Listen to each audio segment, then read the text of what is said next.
The UK short-term rental market is worth about £30 billion to the UK economy, which is 1.4% of our GDP, and creates about 500,000 jobs, especially in rural areas and communities that rely on tourism. But there's a catch. It's putting pressure on our housing stock, and the government has made some massive changes to the short-term rental market that will hit the sector April 2025, as well as indicating other imminent changes that will not only hurt sites like Airbnb and Booking.com, but most importantly, most investors or homeowners that make money out of holiday lets right now. So in this video, I'm going to take you through why the short-term lettings market has created such a problem, 2, the changes that are coming, 3, how they'll affect the market, and finally 4, the opportunity these changes ultimately bring to the market. And importantly, I'll obviously go into how investors are taking advantage of this situation right now. But before we get into it, in case you don't know me, I'm Will Gale, and I've spent since 2012 building a UK-wide home buying company, British Home Buyers, a nationwide estate agency, British Home Sellers, and my own personal property portfolio. So not only does that give me insight to the market you may not have, but understanding the property market is really key to mine and my clients' success. So let's talk about the problem. There are 471,000 short-term rental properties across the UK.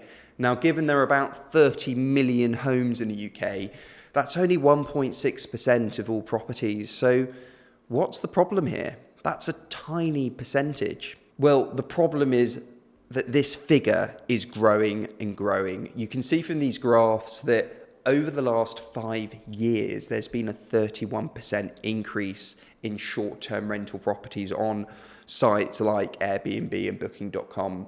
Just in the last year, it has increased 10%. This graph shows what would happen if the number of properties kept growing 10% each in every year. So the concern, of course, is if this issue continues at the same rate unchecked, we could end up with over 1 million properties in short-term lettings over the next decade. And given we have a housing crisis at the moment where the government is hoping to build 1.5 million homes this Parliament, the last thing we need is to lose 1 million of those homes over the next decade to the short-term lettings market. What do you think? The last government produced this 59-page research briefing. I'll link in the description below because it is actually quite good. It does a good job of really quantifying the issue. Basically, it concluded that the sharing economy for housing in principle is really good. If you go on holiday and Airbnb your place or a room in your home, that's great. But the main concerns are how normal residential properties have been commercialized into short-term letting businesses. Clearly, that impacts the supply of properties to let, and of course, properties that can be bought and owned by owner-occupiers. And of course, this all has a social effect on neighbourhoods. Do you want your next door neighbour to be an Airbnb guest, or would you rather it be, someone or a family that lives there? And importantly, you then have essentially commercial accommodation, because that is really what a full-time short-term lettings property is. Then competing against actual businesses in that space, like hotels, bed and breakfasts, that have to comply with getting planning permission to convert those buildings into those sorts of accommodation. And of course, all the tax implications along with that the average Airbnb host is completely oblivious to.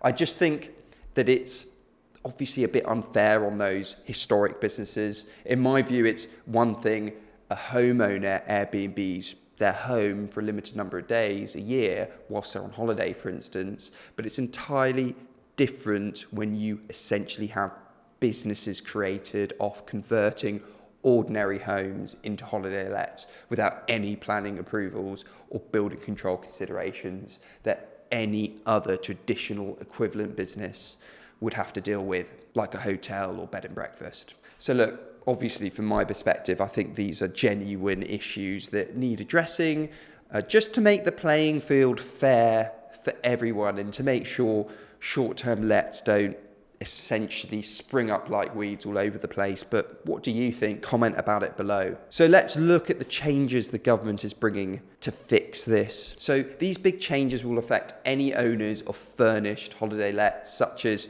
Airbnb properties, effective from April 2025. These changes aim to align the tax treatment of short-term holiday lets with that of standard residential property rentals. I'll go through each of these 5 key changes one by one. First is mortgage interest relief. The current situation is that owners that own holiday lets in their own names can fully deduct mortgage interest payments from rental income. So essentially, you're sort of bypassing Section 24.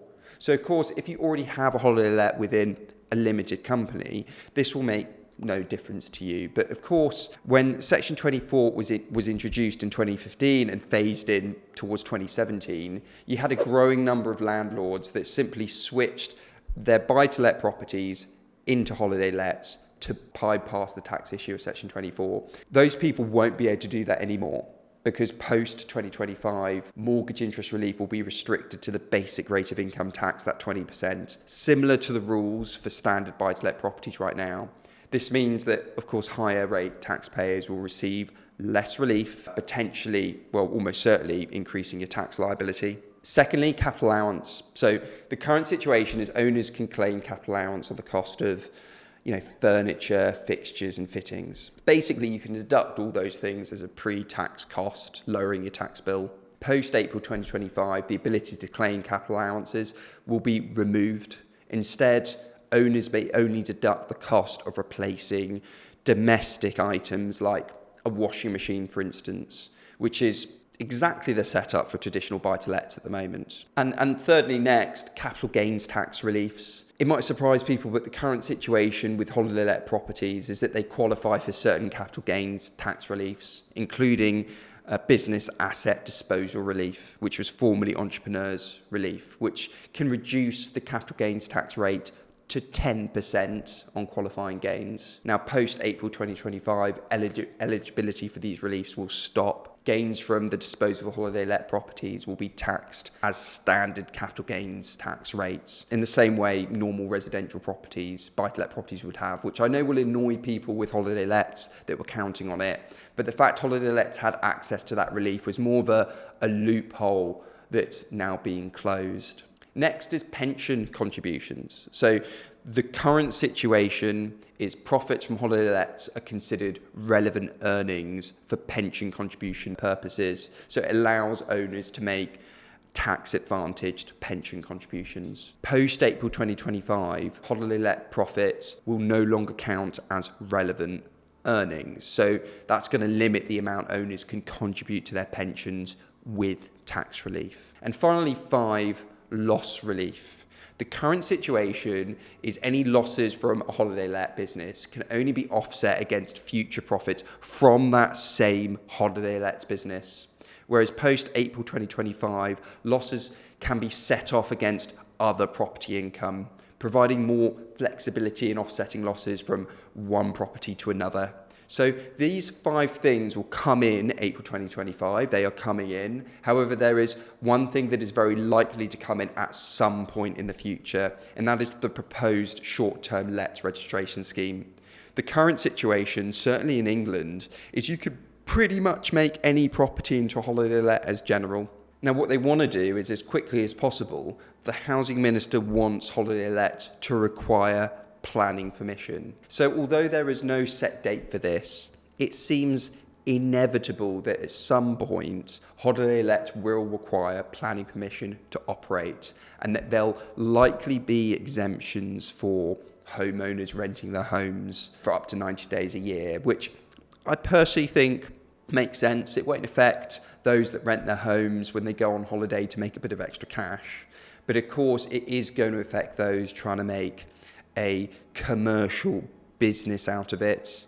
Now, of course, you already have this 90-day rule in London, where Airbnb automatically limits home listings to 90 nights a night unless you have planning permission. Essentially, it looks like this principle will expand everywhere. So how is this all going to affect the short-term lettings market? So friends, in my view, this is all about leveling the playing field between two different sets of groups. Firstly, between individuals, not companies, owning holiday lets against individuals, not companies, owning standard buy-to-lets. So basically people bypassing Section 24, investors getting better reliefs on capital gains tax, pensions and so on. So it's really closing that loophole to bypass Section 24, offering everyone parity. Secondly, it's levelling the playing field between commercial holiday providers and bootstrap holiday providers. So of course, in a positive way, you're going to be able to offset losses against other property income rather than just that individual holiday let incurring a loss, which if you're building a business in the sector is leveling yourself up against hotels, bed and breakfasts and so on that can do that already. But you're also going to need planning permission to change the use of a property, and ultimately that will include the verification of all the facilities, health and safety and so on, those certain set standards you'll need to provide to get planning approved on a holiday let. So what's the opportunity this is all going to bring to the market? Well, it's going to be increasing the minimum standard of holiday lets if planning permission is brought in, as ultimately councils are going to want accommodation fit for purpose to exist in their areas.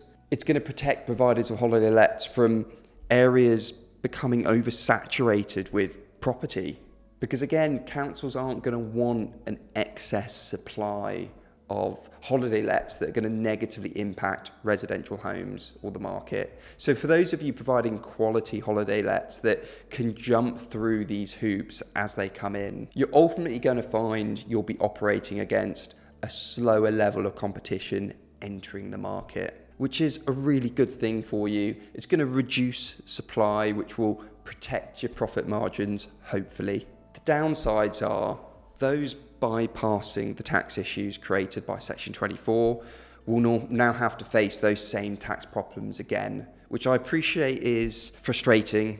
If you're in that situation, my advice is to sit down with an accountant so they can go through your personal financial situation to determine if it's better for you to sell or keep or transfer ownership to a company, whatever the case may be. Finally, existing holiday lets may need to get planning approval in the future, which, although this isn't coming in April 2025, the government are pretty adamant to bring this in. And so naturally, unsuitable holiday lets may not get planning approved, which will be obviously rubbish for those operating them, but hopefully better for the overall market. Anyway, what do you think to all this? I always really appreciate your comments and I try and reply to all of them. And I'll see you in the next video up here if you want to see more of me.